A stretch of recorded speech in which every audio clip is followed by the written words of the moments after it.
Coba deh kalian bayangin, uang 100.000 dulu bisa buat belanja banyak, tapi sekarang rasanya cepat banget habis. Bahkan untuk kebutuhan pokok aja udah terasa berat.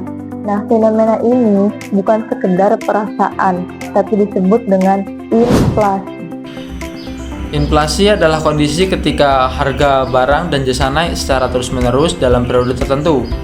Masalahnya adalah saat harga naik, tapi pendapatan tidak ikut naik, daya beli masyarakat menurun. Akhirnya, masyarakat berpenghasilan menengah ke bawah semakin kesulitan memenuhi kebutuhan hidupnya. Inflasi juga mempengaruhi suku bunga pinjaman. Perusahaan atau individu yang meminjam uang akan terkena dampaknya karena biaya real pinjaman ditentukan oleh tingkat inflasi.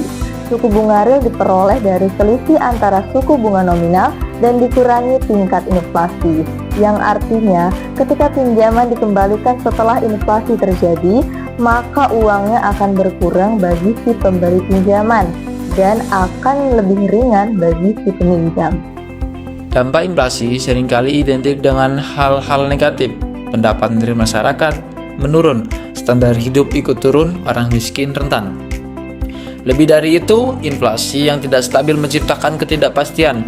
Masyarakat bingung, mau ngambil keputusan apa? Mau konsumsi kah, mau menabung, atau investasi?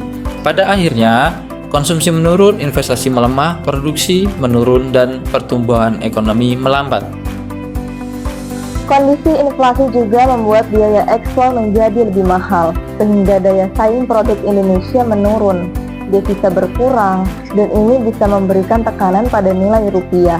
Bahkan, minat masyarakat untuk menabung juga turun, karena bunga tabungan lebih kecil dari tingkat inflasi. Bank Indonesia punya tugas penting untuk menjaga stabilitas nilai rupiah dan mengendalikan inflasi. Tujuan ini dilakukan supaya sistem keuangan tetap stabil dan pertumbuhan ekonomi bisa berjalan berkelanjutan.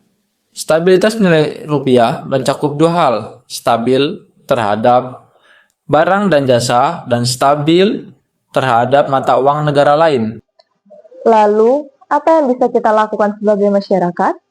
Nah, yang pertama, jangan panik ketika berbelanja. Belanjalah sesuai kebutuhan dan jangan menimbun barang ketika harga naik. Karena semakin tinggi permintaan, maka semakin tinggi harga akan melambung. Hidup di era inflasi memang sulit, tapi dengan mengelola keuangan yang baik dan pemahaman yang cukup tentang ekonomi, kita bisa lebih siap menghadapi kondisi saat ini. Inflasi mungkin tidak bisa dihindari, tapi bisa dikendalikan.